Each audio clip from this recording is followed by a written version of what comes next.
মুন্সিগঞ্জের টঙ্গীবাড়ি উপজেলার আব্দুল্লাপুর ইউনিয়নের উত্তর পাইকপাড়ায় পূর্ব শত্রুতার জেরে নারী নির্যাতনের অভিযোগ উঠেছে। অভিযোগে জানা যায়, মঙ্গলবার রাতে প্রতিপক্ষরা বাড়ির বিদ্যুৎ সংযোগের তার কেটে নিয়ে যায়। এ বিষয়ে জানতে চাইলে একই এলাকার প্রতিবেশী জাহাঙ্গীর ব্যাপারী, তামিম ব্যাপারী ও রুনু শেখ মিলে গৃহবধূ শারমিন আক্তারকে শারীরিকভাবে নির্যাতন করেন। ঘটনার পরদিন শারমিন আক্তার টঙ্গীবাড়ি থানায় উল্লেখিত ৩ জনের বিরুদ্ধে একটি লিখিত অভিযোগ দায়ের করেছেন। অভিযোগে ঘটনার বিস্তারিত বিবরণ তুলে ধরে তিনি ও তার স্বামী শেখ কাউসার জানান, আমরা নির্যাতনের শিকার হয়েছি, তাই দ্রুত অপরাধীদের গ্রেফতার করে দৃষ্টান্তমূলক শাস্তি দিতে হবে। পাশে যে কিছুদিন আগেও মনে করেন 10-15 দিন আগে এরকম লাইন পেতে দিচ্ছে, রাত্রে 10টা বাজে এরকম হয়েছে। মনে করছে মনে হয় যে রৌনু কিংবা জাহাঙ্গীর আবার মনে হয় লাইনটা পেতে দিচ্ছে। তো চলো তো দেখে আসি।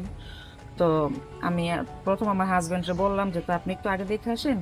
তো আমার হাজব্যান্ড আগে গেছে, যাওয়ার পরে দেখে কি মানে রৌনু, জাহাঙ্গীরের বাইরে বেটা তামিম, ওনারা মানে যত লাড়ি বান্ধা আছে নিয়ে অন্ধকারের সাইডে গাছের আড়ালে দাঁড়ায় গেছে।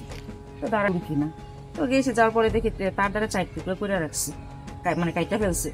তো আমি বলতেছি কে লাইনটা কাটলো, কে লেখা কাটলো, রাতের 10টা বাজে বাচ্চা নিয়ে সমস্যা হইতেছে, এরা 2 দিন পরে পরে লাইন ফিরতে দেয়। এমনি হঠাৎ কি করলো, জাহাঙ্গীর, রৌনু, তামিম আরো 2-1 ছেলে ছিল, ওদের নাম জানি না।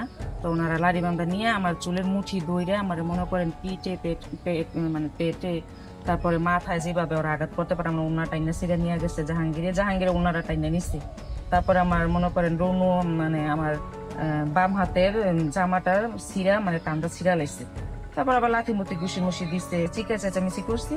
তারপর আশেপাশের লোকজন আসছে, আমার হাজবেন্ড সাইডের থেকে গেছে, আমার বাসুর, আমার ছেলে তো আমার সাথেই ছিল। আমার ওয়াইফকে মারধর করে ফুলা জখম করে।